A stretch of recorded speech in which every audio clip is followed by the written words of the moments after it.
Et c'est parti les taureaux, ascendant taureau aussi, lune en taureau. On va aller regarder ce qui se dégage comme énergie pour ce mois de juillet. Alors, déjà, première carte pour nous parler de l'énergie dans laquelle vous êtes en début de mois de juillet. On a la reine d'épée, d'accord.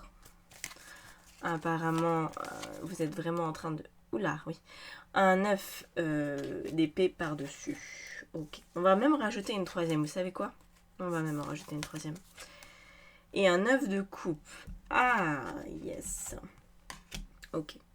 En fait, c'est comme si vous étiez en train de décider, parce que la reine d'épée, c'est vraiment une décision, c'est pas du tout quelque chose qui nous tombe dessus, c'est un véritable besoin de passer à autre chose dans notre existence, de passer à quelque chose de plus significatif, de plus net, de plus radical aussi parfois.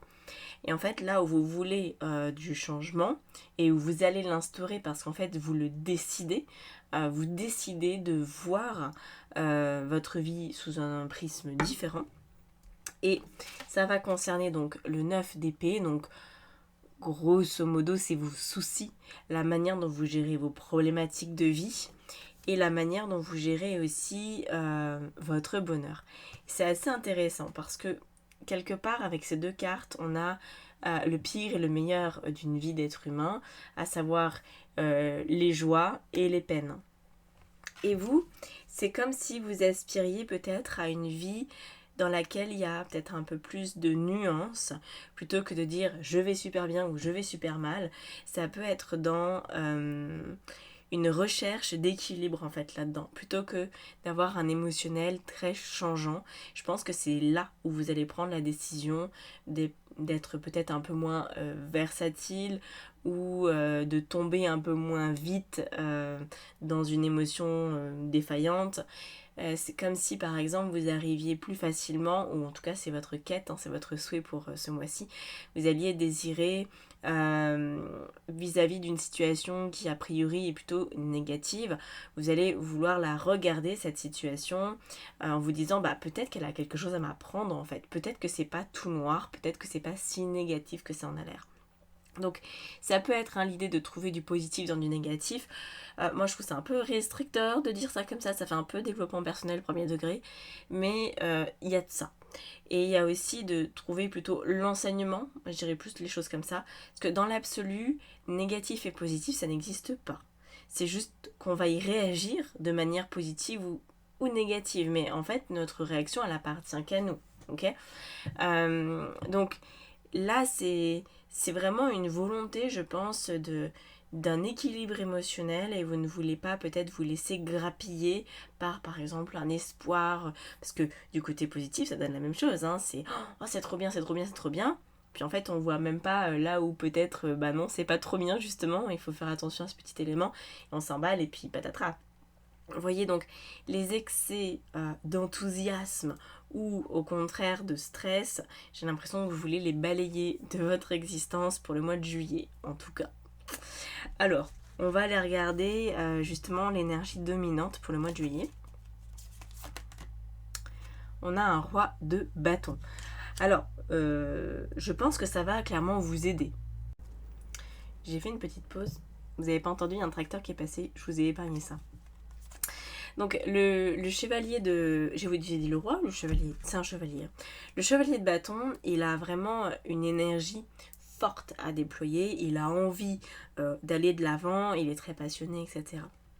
Donc l'énergie dominante, et c'est aussi un peu le challenge, c'est de rester motivé dans votre mois de juillet, même si vous allez peut-être connaître des alternances de moins bien et de mieux. Alors, moi j'ai l'impression vraiment qu'il y a une espèce de fatigue chez vous, que vous n'avez pas envie d'être baladé par vos émotions, que vous avez envie justement d'une plus grande tranquillité. En même temps ça va plutôt bien avec votre signe, et donc il y a ce besoin non pas de contrôle mais d'être plus dans quelque chose qui coule, vous voyez, d'avoir moins de moments où vous vous accrochez aux choses. d'avoir moins d'amplitude en fait émotionnelle quelque part. Et je crois vraiment sincèrement que ce chevalier va vous y aider, même si vous pourriez avoir une tendance encore un petit peu à un excès. Un excès d'enthousiasme pour le coup, en vous disant par exemple ah bah c'est bon, je le sens bien, je sens que je me maîtrise mieux, je sens que ma vie elle tient le bon bout là, on est sur un bon fil, un bon équilibre. Je vous dirais pas ne pas trop vous emballer parce que c'est toujours bien d'avoir de l'espoir, mais évitez les extrêmes en fait. Là vraiment, hein, ce mois de juillet est là pour vous éviter de tomber d'un côté ou de l'autre. Donc ouais, n'allez pas explorer ces extrêmes-là. Vous pourriez un petit peu vous y brûler les ailes. Qu'est-ce qui va vous y aider justement? Ah, le 5 d'épée. C'est tout en nuances ce tirage. Il est assez complexe, hein, je vous le cache pas, dans le sens où c'est vraiment la pluie et le beau temps à l'intérieur de vous. Parfois ça fait un arc-en-ciel et c'est génial quand les deux s'accordent, et je pense que c'est le but, hein, c'est qu'il y ait un arc-en-ciel. C'est qu'il n'y ait pas de choix à faire entre bah tiens il pleut et c'est nul. Bah pourquoi c'est nul? Il pleut, il pleut. Il y a du soleil, bah et vous allez peut-être me dire ah bah il fait trop chaud. Non, en fait il ne s'agit pas de juger ou de critiquer votre vie. J'ai l'impression que vous avez envie, et c'est peut-être aussi très nécessaire, de ne plus aller dans une espèce de critique hâtive ou de jugement plus ou moins sévère, ou au contraire d'un espoir utopique, mais d'être vraiment beaucoup plus... râlez pas crête, si je puis dire, en prenant juste les choses telles qu'elles viennent, sans extrapoler, sans vous projeter, sans en faire des caisses, juste en étant là. Ok, c'est un degré de présence en fait qu'on vous demande, un peu plus fort que ce que vous avez fait jusqu'à présent. Je ne sais pas encore pourquoi, on va essayer de comprendre avec les autres aspects que je vais dérouler ici, professionnel, personnel, etc. Mais bon, ce qui vous aide, on le voit avec ce 5 d'épée, c'est justement vos préoccupations en fait. Euh, Apparemment, je lance une hypothèse ici, je ne sais pas si ça correspondra à tout le monde, mais j'ai l'impression que le fait que vous n'aviez pas d'équilibre émotionnel, eh bien, ça puisse être lié à une complexité dans votre tête, à quelque chose qui a besoin d'être entendu mais qui ne peut pas l'être. Je vais vous donner un exemple, parce que là j'ai l'impression que je vous raconte un peu des trucs chelous. Admettons, le matin, vous partez au travail, et il se passe un truc avec votre collègue, et c'est trop bien, c'est trop génial, tu te rends compte, elle m'a dit ça, elle a fait ça, elle m'a fait des compliments, j'étais trop contente et tout. Vous êtes en mode, oh, sur un petit nuage. Et puis l'après-midi, autre chose se passe, et là par contre, ça se passe pas très bien, il y a un problème, bon, et puis oh, vous marronnez, bon. Et vous rentrez chez vous, et vous avez finalement ces deux éléments-là, l'élément du matin, l'élément de l'après-midi, bon, et vous passez de l'un à l'autre. Vous dites, ah bah ce matin c'était bien, cet après-midi, oh, c'était nul. Et, et en fait, ça cache autre chose, c'est-à-dire que faut se méfier de ces émotions, hein. Elles sont jamais là par hasard. Notre mode de réaction a toujours, dit toujours quelque chose de nous. Alors plus ou moins, faut pas non plus se chercher des noises quand il n'y en a pas. Mais moi j'ai l'impression qu'avec ce 5 d'épée, ça va être nécessaire d'aller vers une plus grande, peut-être pas neutralité, mais un apaisement émotionnel, parce qu'effectivement, il y a quelque chose dans le fond qui a besoin d'être entendu. Et pour l'instant, c'est comme si vous vous focalisiez plus volontiers sur les éléments extérieurs, sur les autres notamment, ou ce qui peut se passer avec les autres. Alors qu'en fait, il y a un élément, je ne vous dis pas que c'est grave, que c'est compliqué, que quoi que ce soit, mais il y a un élément qui déclenche la perturbation émotionnelle qui n'est pas entendu pour l'instant. Et c'est de ça dont il parle le 5 d'épée. Donc, parfois, vous pourriez vous retrouver à partir un peu dans tous les sens, alors qu'en fait, il y a juste un élément à l'intérieur que vous avez oublié. Et je pense qu'on va le trouver, cet élément, avec les cartes qui vont suivre. En tout cas, je vais poser l'intention qu'on soit éclairé sur la situation. Alors, on a quoi? Au niveau relationnel, ça pète, c'est le feu, hein? C'est le feu. 8 de bâton, écoutez, c'est très intense. Il se pourrait que vous n'ayez pas forcément le temps de penser, le temps de réfléchir, mais ce soit juste le temps d'agir. Donc dans vos relations familiales, juste un nouveau mot, c'est bien, amicales, familiales et amoureuses, on a ce 8 de bâton. Donc ça peut être une très jolie rencontre par exemple, mais voyez, attention, ça c'est un très bon exemple d'ailleurs. Si vous faites une rencontre, tout feu tout flamme, vous allez vous dire waouh, trop bien, trop bien, trop bien, trop bien. Et puis le lendemain, vous allez peut-être déchanter parce que en fait cette personne, je sais pas, elle a une valeur que vous partagez pas du tout et vous dites mais ça va jamais le faire, enfin, c'est même pas envisageable. Et du coup vous passez du rire aux larmes en 2 secondes, vous voyez, vis-à-vis de cette personne-là. Mais pourquoi avez-vous attiré ce type de personne qui vous faisait peut-être miroiter quelque chose et qu'au final c'est creux, archi creux? Parce qu'il y a quelque chose d'autre. Il y a quelque chose qui a besoin d'être compris. C'est comme si votre être utilisait le monde extérieur comme témoin de ce qui se passe profondément à l'intérieur de vous que vous n'avez pas encore pigé et qu'il faut réussir à comprendre parce que le 5 d'épée c'est quand même très lié à la réflexion et à la compréhension. Donc je pense vraiment que vous passez à côté d'un truc et que le but pour ce mois c'est de le saisir et de se dire c'est pour ça en fait, c'est ça, c'est là que c'est défaillant. Bon, alors on va regarder un peu plus loin puis après on rajoutera des cartes de toute façon. On a quoi? On a un roi de bâton dans votre vie matérielle et professionnelle. On l'a finalement le roi de bâton. Je voulais vous le mettre tout à l'heure mais vous l'avez. Ok. Vous avez l'air d'être très occupé, très très occupé. C'est pas forcément un mois de juillet apaisé ou en mode chill, je suis en vacances, j'ai rien à faire. Il y a beaucoup de mouvements. Donc bon, ça peut aussi être que vous êtes en vacances et que vous faites le grand ménage chez vous et que ça va vous prendre des semaines, hein, c'est peut-être ça.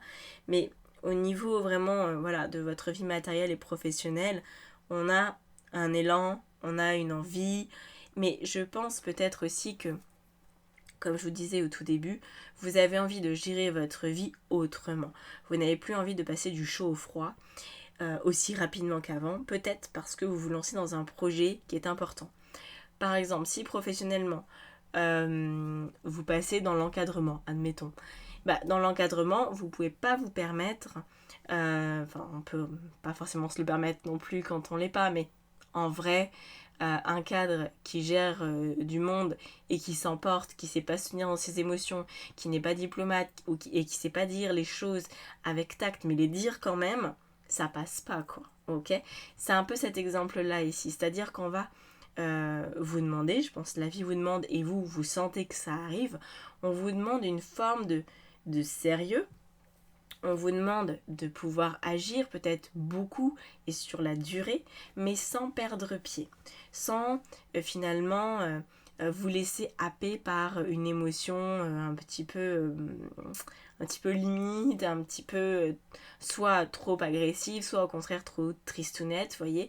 Il faut comme maintenir le cap émotionnel parce que notamment votre vie pro, mais c'est pareil dans votre vie perso, il y a beaucoup de choses qui se passent, donc vous ne pouvez pas vraiment flancher.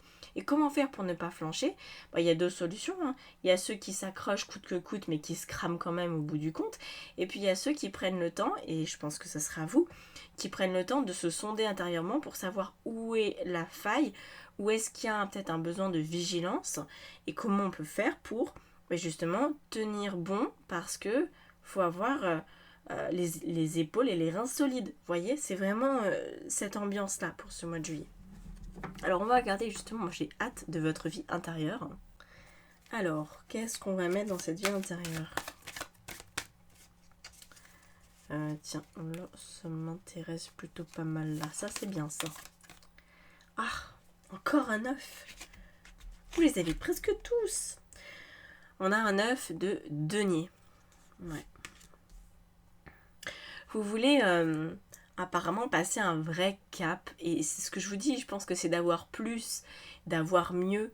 Mais peut-être que jusqu'à présent, à chaque fois que vous vous lanciez dans un projet, vous faisiez en sorte, plus ou moins malgré vous, de vous saboter. Donc ça marchait pas. Vous vous retrouviez à devoir peut-être tout reprendre à zéro ou abandonner carrément. Et là, on voit que dans votre vie intérieure, vous voulez que les choses, elles tiennent. Vous voulez qu'elles soient profitables, qu'elles évoluent, vous voyez. Enfin, c'est vraiment quelque chose d'assez particulier tout de même.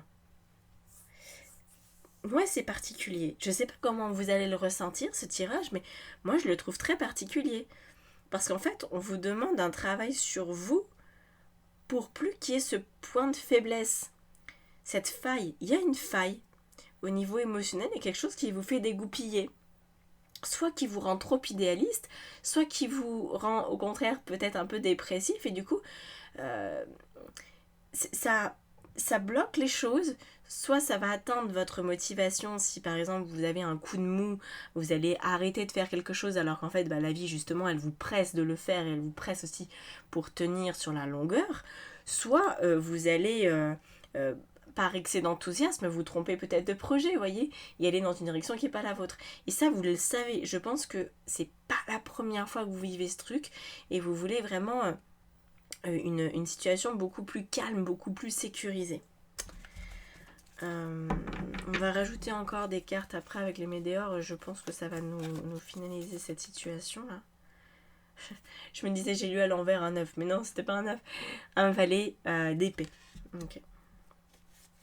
Un valet d'épée à la fin du mois, c'est très bien parce que ça voudrait dire que vous allez être en capacité de vous détendre vis-à-vis de ça parce que vous devriez avoir suffisamment d'éléments pour effectivement atteindre cet équilibre, en tout cas le maintenir le plus possible. Voilà. Plus partir d'un extrême ou dans un extrême ou dans un autre. Alors qu'est-ce qu'on a au niveau là de cette reine d'épée?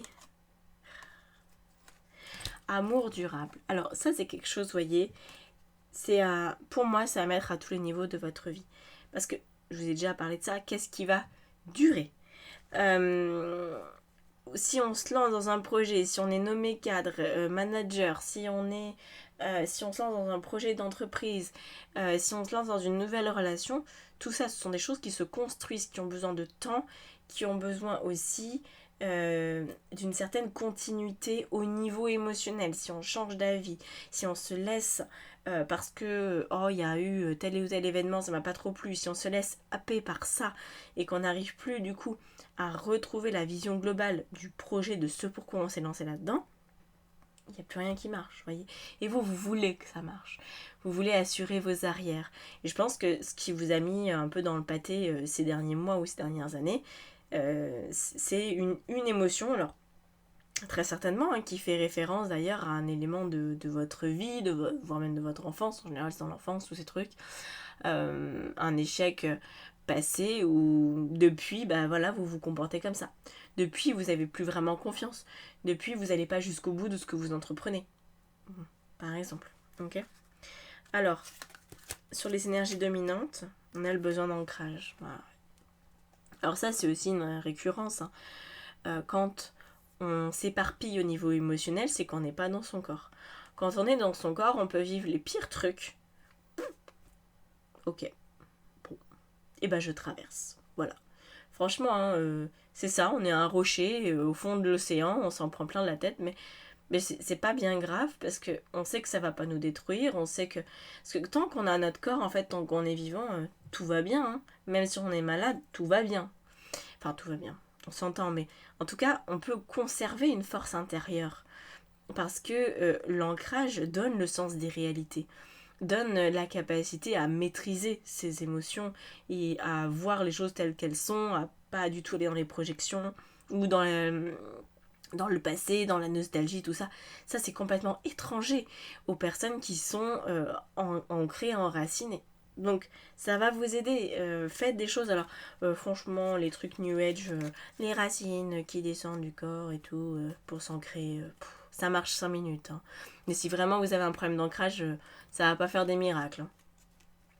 Enfin, vous êtes peut-être l'exception qui confirmera la règle, mais bon, voilà. Là, on a quoi? On a le message à venir sur ce qui va vous aider. Ouais.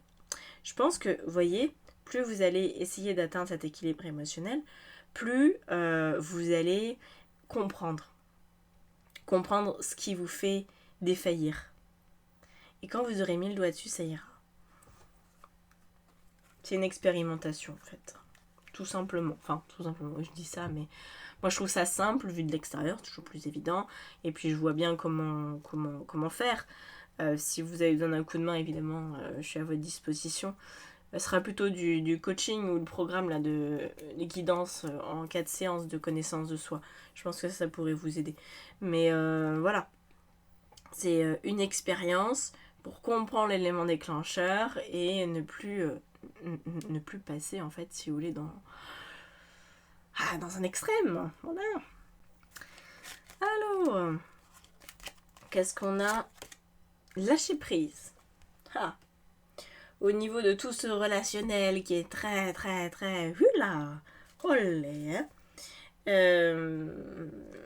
Oui, ça va peut-être être beaucoup de pression pour vous, mais je pense que c'est nécessaire. Vous allez vous sentir vraiment dans l'obligation d'être à la hauteur ce mois-ci. Mais c'est juste pour vous permettre de trouver ce qui, justement, fonctionne pour vous et ce qui pourrait durablement vous permettre de vous sentir à la hauteur. Pas juste là, allez, je mobilise toutes mes ressources et je donne tout ce que j'ai et je tiens bon, je tiens bon, je tiens bon. Ça marche pas, comme je vous ai dit, ça on se crame. Hein. C'est comme ça que les burn-out arrivent. Donc là, on vous dit, il y a un potentiel, mais c'est comme si vous aviez pas trop exploré la bonne force. C'est un petit peu comme d'essayer de chanter de l'opéra, par exemple, je sais pas si vous avez déjà essayé, mais que vous n'avez pas la technique vocale. Vous avez remarqué, les chanteurs d'opéra, ils n'ont pas de micro, hein, et pourtant, on les entend. Donc, c'est qu'ils font marcher d'autres muscles, ils chantent avec leur ventre, notamment. Enfin, je suis pas une pro de ce truc-là, mais j'ai vu beaucoup d'opéras dans ma vie, je sais à peu près ce qu'on entend en termes de volume sonore, c'est phénoménal. Et je sais très bien que s'ils chantaient de manière plus simple, comme les chanteurs plus bateaux, classiques, on les entendrait pas. Et là, c'est un peu pareil pour vous. C'est comme si vous alliez forcer sur uniquement vos cordes vocales, sans technique de respiration abdominale, sans rien du tout. Et du coup, bah, vous allez vite vous essouffler. Alors que si vous trouvez votre véritable force qui va vous permettre de tenir sur la durée, et bah, une fois que ce truc-là, il est déverrouillé, vous n'aurez pas de mal à chanter très fort et très longtemps. Vous voyez? Et j'ai l'impression que vous n'avez pas encore trouvé ce truc-là qui vous permet d'être vraiment costaud, quoi. Costaud dans votre vie. Alors, on a quoi ici? On a la rupture au niveau du professionnel et du matériel. Alors, c'est pas une rupture, hein, vous avez compris. C'est la rupture avec justement ce côté peut-être un petit peu trop... changeant que vous aviez. Et là, la rupture, c'est que on vous demande du sérieux. Je peux pas vous dire plus, c'est vraiment la vie, elle vous pousse à ça, quoi. Parce qu'il y a des responsabilités que vous pouvez prendre, parce que vous pouvez avoir plus d'ambition, parce que c'est tout ça hein, qu'il y a derrière. Donc c'est chouette. Mais vous pourriez vous sentir très challengé. Voilà. Si vous avez un peu de manque de confiance en vous, là, ça va un peu, au contraire, vous mettre un coup de pied aux fesses. Hein, voilà. Vous voyez, dans votre vie intérieure, on a sur le 9 de denier la carte du bonheur total. Bon, écoutez, c'est chouette. C'est chouette. C'est ce que vous voulez. Le bonheur total, il passe pas par le fait d'être en extase H24, là, 100% du temps, c'est pas ça. Enfin, pour moi, c'est pas ça. C'est de savoir qu'on peut gérer toutes les situations telles qu'elles viennent, telles qu'elles sont, et que la plupart du temps, les choses se passent bien. La plupart du temps, la structure de vie est équilibrée et que du coup, il n'y a pas de gros désagréments, vous voyez. Donc quand on n'a pas de gros désagréments de manière régulière, aller à 50 ou 4, jusqu'à 75-80% du temps, on peut très bien gérer sans que ça nous mette au fond du trou. On peut gérer les 20% restants qui sont un petit peu plus olé olé. Voilà. Et donc à la fin du mois, eh ben oui, mais non, bah non, je peux pas faire le choix entre les deux, faut en choisir une. Bon, on va prendre celle-là alors. Année en cours. Ah oui, non, d'accord, je comprends. Ok. Désintérêt et oubli. Bon, je vais quand même sortir les deux du coup. Et l'année en cours, je pense que ce processus-là, vous allez le terminer pas d'ici une année. Moi, je pense pas que ce soit une année. Je pense que c'est moins. Enfin, c'est l'année en cours de 2024. C'est pas un an à partir d'aujourd'hui, vous voyez. Et c'est comme si cette ancienne façon de fonctionner qui vous correspondait pas allait tomber, voilà, dans l'oubli. Moi, c'est ça que ça veut dire pour moi. Il y a vraiment un redémarrage de votre cerveau. Hein. Vous êtes en train de rebooter votre ordinateur intérieur pour explorer les choses autrement. Et pour avoir une vie beaucoup plus carrée, équilibrée, dans laquelle vous pouvez avoir des ambitions sans avoir peur de manquer d'énergie ou de confiance en vous, etc. C'est vraiment le but du jeu, vous voyez. Que les choses soient durables, belles, qu'elles vous correspondent. Et pour ça, alors c'est intéressant parce que j'ai pas vraiment eu, vous l'avez remarqué, j'ai pas vraiment eu accès au message de qu'est-ce qui bloque parce que je pense qu'en fait c'est trop précis. Je peux pas le faire dans un tirage général. Vous devez chacun avoir votre petit truc qui déconne, si je puis dire, et vous allez le trouver. Vous allez le trouver. Voilà, observez-vous bien et si vous avez besoin d'un coup de main en guidance, en coaching ou en formation tarot, voilà, je suis là. Je vous laisse ici. Merci beaucoup d'avoir été présent. À bientôt. Ciao, ciao.